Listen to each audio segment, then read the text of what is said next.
Halo adik-adik dan teman-teman semuanya, apa kabar hari ini? Semoga hari ini semuanya sehat-sehat ya. Di sini saya akan membawa materi tentang proses terjadinya air hujan atau siklus air. Nah, sebelum itu saya akan memperkenalkan diri. Perkenalkan, nama saya Yandi Balipeka, Prodi PGSD semester 5 dari Universitas Karya Dharma Kupang. Tujuan saya membuat video ini adalah untuk memenuhi tugas ilmu pengetahuan bumi dan antariksa dari dosen pengasuh Priscilla Delevire, SPD MPD. Nah, sekian perkenalan diri. Nah, sekarang kita lanjut ke materi. Oke, baik, kita lanjut ke materi kita tentang proses terjadinya hujan atau siklus air. Nah, apakah adik-adik sudah tahu bagaimana proses terjadinya hujan? Baik, di sini Bapak akan menjelaskan tentang proses terjadinya hujan. Nah, ketika kita masih menginjakkan kaki di bumi, kita sebagai manusia tidak akan terlepas dari cuaca, musim, dan iklim. Apalagi masyarakat Indonesia yang notabene berada di wilayah negara tropis yang memiliki dua musim, yaitu musim kemarau dan musim hujan. Untuk itu, mari adik-adik memahami siklus hujan secara lengkap dari awal hingga akhir. Nah, yang pertama itu pengertian siklus hujan. Sebelum memahami bagaimana siklus hujan secara lengkap, penting mengetahui bagaimana definisi sesungguhnya. Nah, siklus air adalah serangkaian dari sebuah peristiwa berulang yang membuat air di bumi tidak pernah habis dan menyebabkan hujan terjadi. Siklus ini juga secara ilmiah dikenal sebagai siklus hidrologi. Siklus yang terus berulang ini membuat terjadinya siklus hujan. Secara definisi, siklus ini memiliki proses dari penguapan oleh air yang ada di bumi naik ke atmosfer dan kembali lagi ke bumi. Siklus ini membuat perputaran air yang sering terjadi di alam. Yang kedua, proses alur siklus hujan atau hidrologi.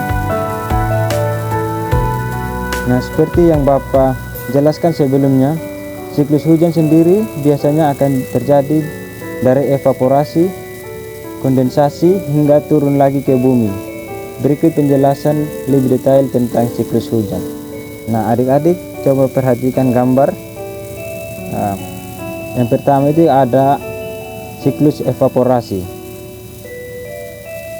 Siklus hujan dimulai dari siklus evaporasi atau penguapan. Di siklus ini, prosesnya dimulai dari laut, danau, sungai, hingga sumber air lainnya yang ada di bumi lalu menguap karena adanya pemanasan dari sinar matahari. Evaporasi akan mengubah air menjadi gas yang membuatnya naik ke atmosfer. Perpindahan dari molekul air menjadi gas ini membuat terjadinya kondensasi. Nah, yang kedua itu siklus kondensasi. Setelah melewati siklus evaporasi, siklus berikutnya adalah kondensasi. Siklus yang mengubah gas menjadi air akan kembali hingga menjadi partikel es. Partikel es berbentuk bulir yang sangat kecil dan kemudian akan berubah menjadi awan. Air yang berkumpul ini akan menjadi awan pembawa hujan.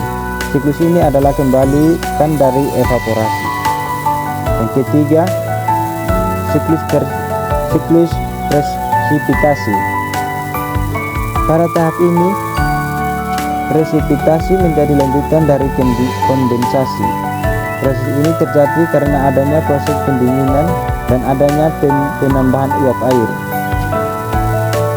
Air yang membentuk awan pada proses ini akan berada di titik jenuh. Akibatnya, air yang sudah tidak bisa ditampung oleh awan akan turun menjadi hujan. Semakin banyak air terkondensasi oleh awan, maka semakin banyak juga air hujan yang turun ke bumi.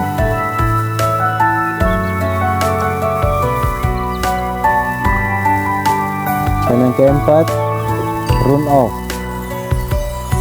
Hasil dari hujan yang turun dari langit atau atmosfer dengan volume yang berlimpah lalu bergerak dari permukaan tinggi ke ke permukaan rendah melalui berbagai macam jalur seperti saluran air, got, sungai maupun danau akan membuat siklus runoff. Nah, apakah adik-adik sampai sini ada pertanyaan? Nah, jika tidak, Bapak akan melanjutkan. Dan yang kelima, siklus infiltrasi. Dalam proses siklus hujan terdapat perbedaan sumber yang menyebutkan bahwa proses terakhir siklus hujan ada di siklus runoff, dan ada juga yang menyebutkan hingga siklus infiltrasi. Siklus infiltrasi ini sendiri merupakan proses yang terjadi dari meresapnya air ke dalam tanah. Siklus ini juga memiliki peranan penting dalam melakukan distribusi air hujan yang turun dan akan berakibat limpasan permukaan, terjadinya banjir, erosi, dan tersedianya simpanan air untuk tanaman dan irigasi dan air bawah tanah. Infiltrasi sangat dipengaruhi oleh sifat tanah dan vegetasi yang seragam. Nah, di sini apakah adik-adik paham tentang proses terjadinya air hujan? Nah, sekarang Bapak akan melanjut materi yang kedua, yaitu jenis siklus hujan atau siklus hidrologi. Nah, pada siklus hidrologi atau siklus hujan sendiri memiliki 3 jenis, seperti di bawah ini. Nah, yang pertama itu siklus air pendek.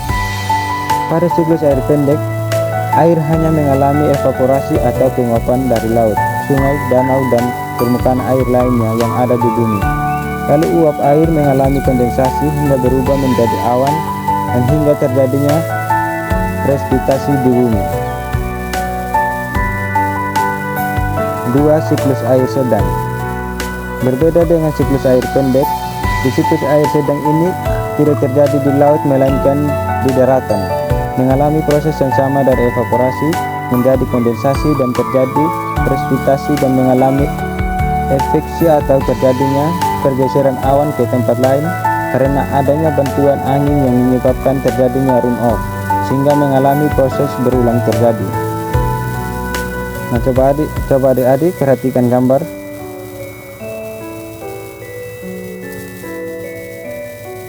Gambar tentang siklus air sedang.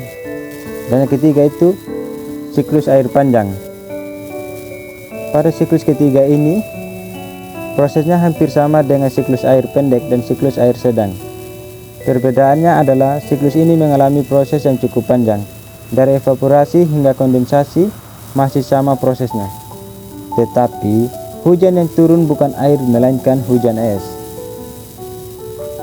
Adveksi menyebabkan pergeseran air hujan ke tempat yang lebih dingin hingga musim berganti setelah terdapat matahari. Salju atau es akan mencair dan mengalir ke permukaan bumi, akan sampai ke laut lalu terjadi proses ulang di siklusnya. Pada siklus air panjang ini juga akan terdapat proses sublimasi, yaitu proses adanya perubahan wujud padat menjadi gas. Nah, adik-adik perhatikan gambar yang ada di depan ini.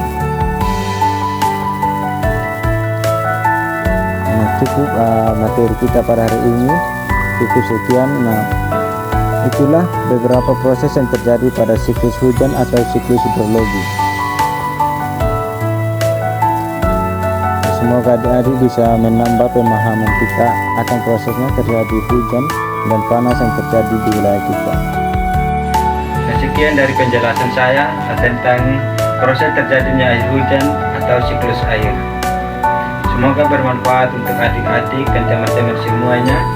Jika ada kata yang kurang mengenakan bagi adik-adik dan teman-teman semuanya, mohon dimaafkan. Yang salah dikembalikan kepada saya dan yang benar dipergunakan untuk adik-adik semua. Sekian dan terima kasih.